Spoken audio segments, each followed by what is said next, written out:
Buenas y bueno, muchas gracias a la doctora Blanca, una gran amiga, gracias a la Sociedad Boliviana de Gastroenterología y Endoscopia por esta invitación y nuevamente les repito, lamento haber perdido la oportunidad de estar con ustedes cara a cara. Yo les voy a hablar de hígado y alcohol. Atención en emergencia a las primeras 24 horas. Mi nombre es Lucy Dager, soy médico hepatólogo de Caracas, Venezuela. Este paquete de cuidados para pacientes ingresados con cirrosis descompensada, de esto es de lo que voy a hablarles, se llama cirrosis bundle care en inglés. ¿Por qué esto? Bueno, porque en el Reino Unido se hizo una auditoría de todas las emergencias y hospitales.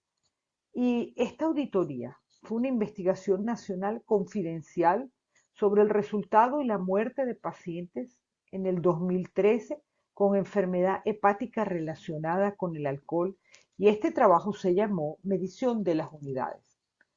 Esto planteó serias preocupaciones sobre la atención subóptima de pacientes en los hospitales que fallecieron con complicaciones de la cirrosis.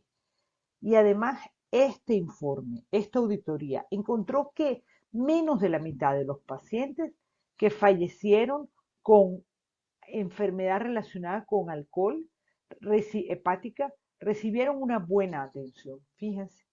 Y la reflexión llevó a que se identificaron muertes evitables.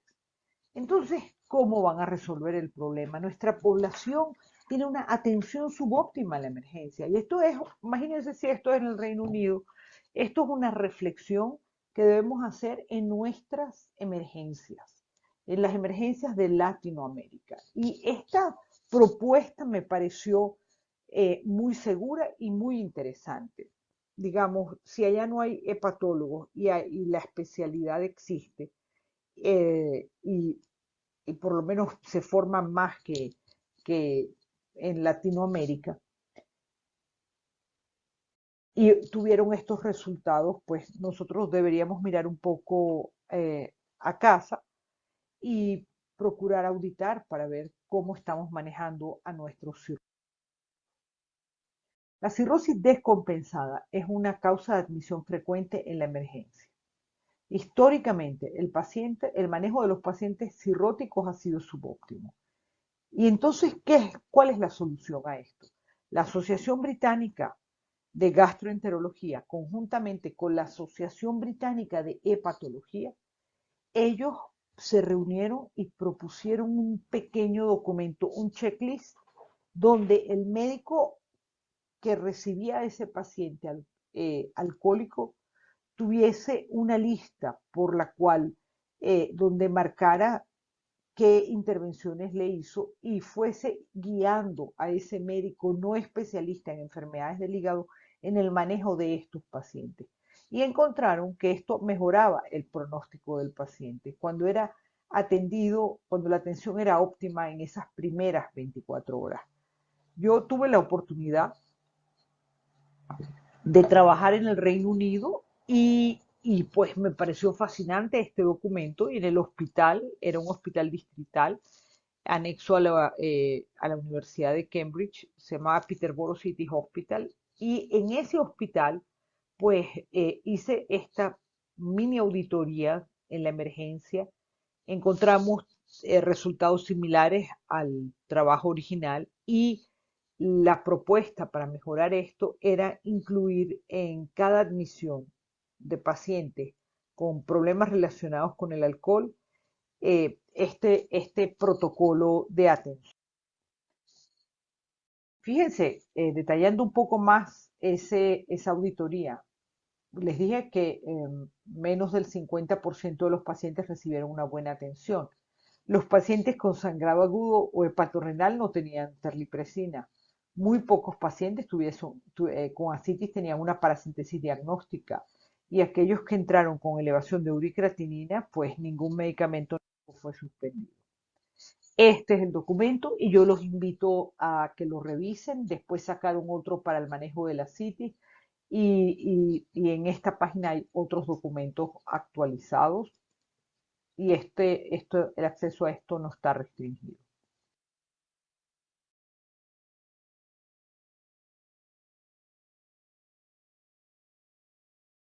Este es el formulario que yo recomendaría traducir. Este pequeño formulario reúne 20 años de investigación científica, reúne todos los babenos para el manejo del paciente hepático.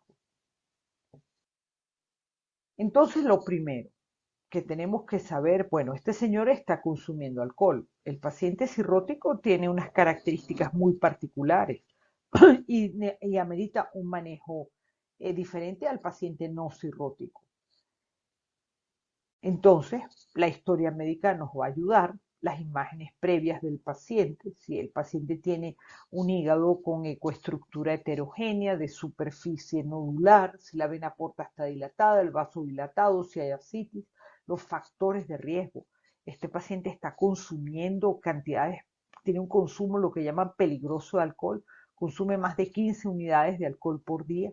El examen físico tiene hiperplasia parotidia, tiene arañas vasculares, tiene hepatomegalia, tiene esplenomegalia, tiene edema de miembros inferiores. El paciente llegó bradisíquico, bradilálico, tiene asterixis. Todo eso es importante. Y los exámenes de sangre. La ST está mayor que la LT, está el INR prolongado, está la bilirrubina alta, tiene una hepatitis alcohólica o no, tiene trombocitopenia, está la hemoglobina baja, tiene pancitopenia, es este paciente cirrótico. Entonces, en este documento que les mostré antes, tienen una lista de herramientas creadas para asegurar que a todos estos pacientes se le hagan las investigaciones apropiadas y todos los tratamientos que se le administren sean basados en la evidencia científica. Y este documento empieza con la definición de cirrosis descompensada.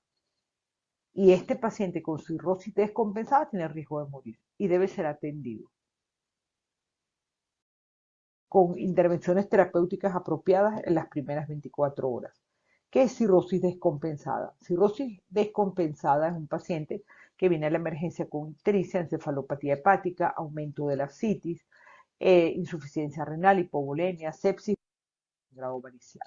¿Cuáles son los precipitantes de esa descompensación? Pues alcohol es muy importante, el sangrado, el estreñimiento, la sepsis. Ese medicamento, ese paciente que además está consumiendo alcohol, está tomando codeína, está tomando algún otro tipo de analgésico, una trombosis portal también. Puede explicar un sangrado agudo varicial, un hepatocarcinoma, infecciones, insuficiencia. Entonces, este es el primer renglón de este documento, Cirrhosis Care Bundle. Como ven, aquí define la cirrosis descompensada y te dice que es una emergencia médica y que tiene una mortalidad alta y que aquí no hay desperdicio de ninguna palabra, que las intervenciones efectivas tempranas pueden salvar vidas y reducir la estancia hospitalaria. Te dice, y ustedes lo están leyendo, que esta lista debe ser completada para todos los pacientes que ingresen a la emergencia con cirrosis descompensada en las primeras 6 horas de admisión. Entonces, hablamos de cirrosis y hablamos de cirrosis descompensada. Se le pide NEWS. NEWS es otro invento increíble que tienen las enfermeras. Es una lista de signos vitales que incluye frecuencia cardíaca, oxígeno, frecuencia respiratoria, tensión, y de acuerdo a los números que van dando, si el paciente está muy hipotenso, muy taquicárdico, automáticamente le dice a la enfermera que está tomando todos estos signos vitales que ese paciente amerita mediciones más frecuentes. Y eso se le va dando una puntuación y en la puntuación más alta ellas deben llamar al médico de guardia. ¿Sabes? No es como a veces uno escribe signos vitales cada 6 horas y resulta que en la primera hora el paciente está hipotenso y a las otras 6 ya realmente ya no está o no tiene tensión. Esto solo dispara alertas. También hay que pedir pues los glóbulos blancos, una hematología completa, urea creatinina, las pruebas del hígado, el perfil de coagulación, la glicemia, calcio, fósforo, magnesio. Los pacientes con ingesta excesiva de alcohol tienen hipomagnesemia. Hay que hacer un sepsis screen completo, un hemocultivo, examen de orina con urocultivo, la radiografía de tórax es muy importante para ver si este paciente tiene broncoaspirón mientras estaba en algún momento inconsciente por el consumo excesivo de alcohol, o si el paciente tiene cardiomegalia, lo que indica que pudiera ser una miocardiopatía alcohólica. Se pide ultrasonido de entrada para evaluar la ecoestructura, para evaluar la permeabilidad de la vena porta, si hay lesión focal hepática o si el paciente tiene una pancreatitis crónica, está ictérico y la vía biliar intrahepática está dilatada. La proteína C reactiva es importante. Y si el paciente tiene ascitis, ustedes saben, yo también sé que hay que hacer una paracentesis diagnóstica y tomar muestras para eh, el citoquímico y el cultivo. Y la medición del gradiente albúmina suero líquido acítico. Y también sabemos que uno puede meter una aguja para una paracentesis diagnóstica con, o sea, sin limitarse o frenarse por los parámetros de coagulación del paciente. Una pequeña aguja no va a desangrar al paciente. No se han descrito complicaciones por una paracentesis diagnóstica. Y obviamente es muy importante evaluar la cantidad de alcohol que toma el paciente. Bueno, honestamente, yo le pregunto a los familiares si es mucho o no es mucho, cuánto bebe, porque a veces sacarle a nuestros pacientes cuánto bebe, esa conversación de cuánto bebe, eso ya es lo que se dice un embudo, ¿no? Usted puede pasar muchos minutos en una emergencia tratando de que el paciente te informe y a veces puedes interrogar al familiar, es importante. Y pues uno va anotando, sacando la cuenta en unidades y si bebe más de 21 unidades a la semana, es un paciente que está bebiendo en exceso, para hombres 14 para mujeres, o si el paciente bebe 15 unidades diarias, ya eso es un consumo bien peligroso de alcohol. Aquí, estos pacientes, para evitar el riesgo de encefalopatía de Wernicke y síndrome de Korsakoff, está indicado administrar tiamina por vía endovenosa y complejo B vía oral. La tiamina que utilizábamos en el Reino Unido se llamaba Pabrinex. Y aquí he visto que hay clorhidrato de tiamina, ampollas. Esto es muy importante. Los pacientes con síntomas o alto riesgo, aquellos que beben excesiva cantidad de alcohol, ¿ok? Más de 8 o a veces hasta más de 15 unidades de alcohol. Ellos tienen alto riesgo de abstinencia. Y existe una escala que se llama SIWA Score, que al español es Evaluación de Abstinencia al Instituto Clínico del Alcohol. Y esto debe ser tratado. Si el paciente no tiene abstinencia severa, esto se le da un punto a cada síntoma de abstinencia. Ahora van a ver en la diapositiva siguiente. Si la abstinencia no es severa, uno puede, hay un esquema donde el clordiazepóxido o el diazepam se da de acuerdo a la puntuación que le da este SIWA score, o sea, a demanda. Pero si el paciente tiene abstinencia severa, no empiecen ningún esquema a demanda. Le van dando dosis fija, dependiendo si el paciente tiene hepatopatía severa o no, clordiazepóxido o diazepam.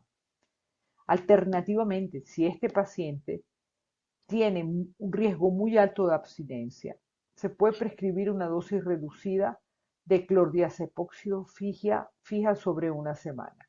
Y después vamos bajando la dosis. ¿Ok? Nosotros no podemos egresar a un paciente ni con Valium ni con clordiazepóxido a la casa. O sea, el paciente se queda y se maneja la abstinencia hospitalizado. Normalmente esto toma. Esta es la escala en lo que llaman el SIWA Score y por ejemplo, coloquen SIWA Score NHS y pues aquí van a ver una serie de instrucciones sobre cómo manejar esta tabla y cuánto clordiazepóxido o diazepam colocarle al paciente de acuerdo a la puntuación que nos dé. Vamos a hablar de infecciones. El sepsis screen es muy importante, pero a veces en nuestra emergencia es muy difícil este sepsis screen, ¿no? entre el hemocultivo, el urocultivo, la radiografía de tórax. A mí se me complica un poco todo este tema.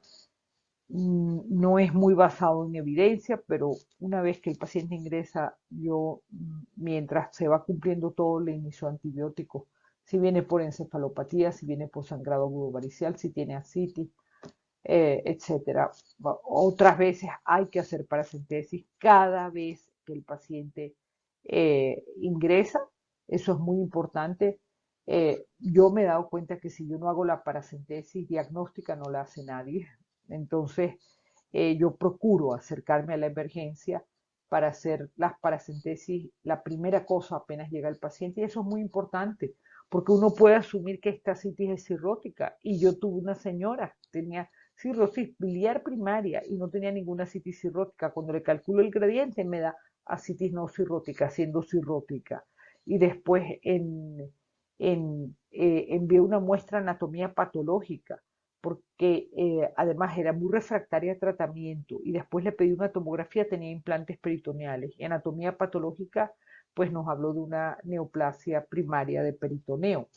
Entonces, es un caso raro, pero es importante. A veces la citis es porque, bueno, el paciente tiene una hepatopatía crónica, pero consume alcohol en forma excesiva, y quien te dice que no puede tener que el componente que predomina no es una miocardiopatía alcohólica dilatada. Entonces, es importante sacar una muestra para el gradiente.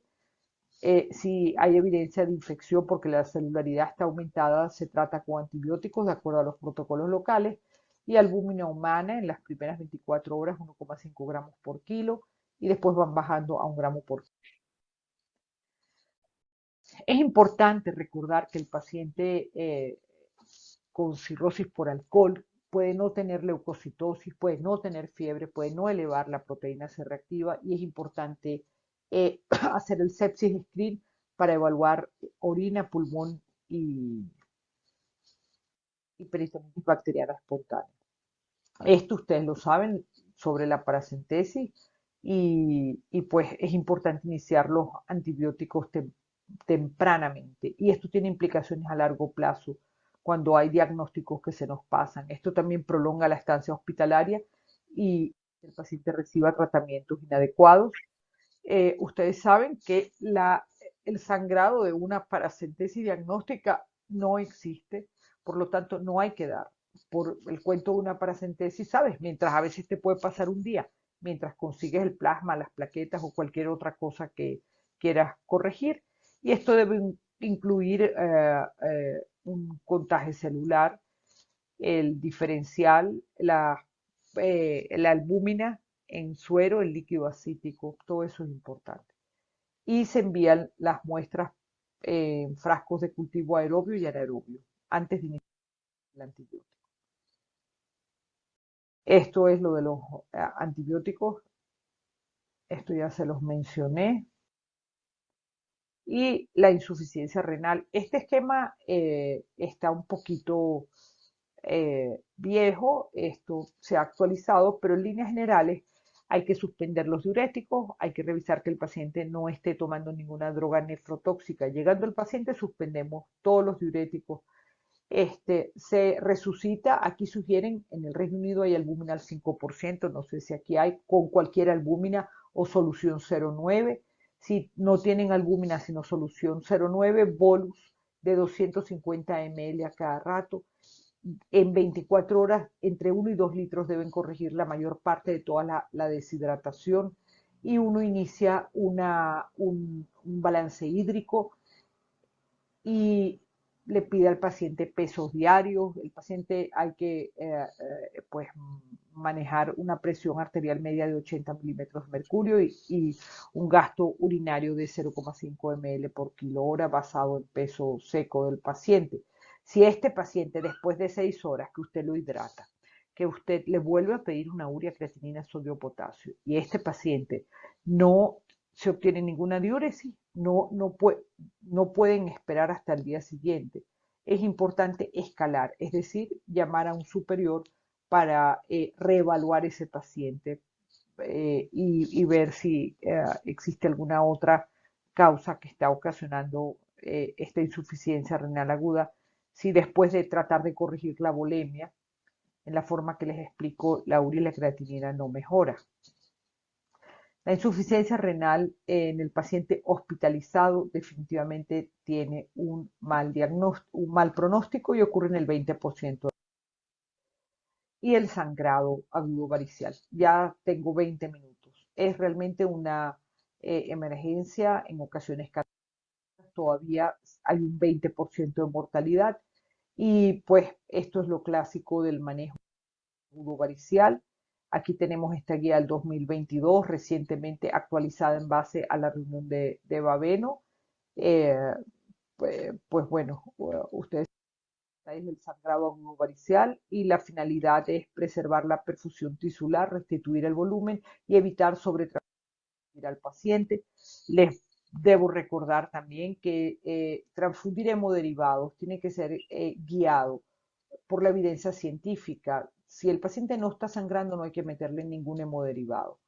Y hay que recordar que si el paciente sangra, no sangra por coagulopatía o por trombocitopenia. El paciente que sangra está sangrando por hipertensión portal y esto hay que tenerlo en cuenta.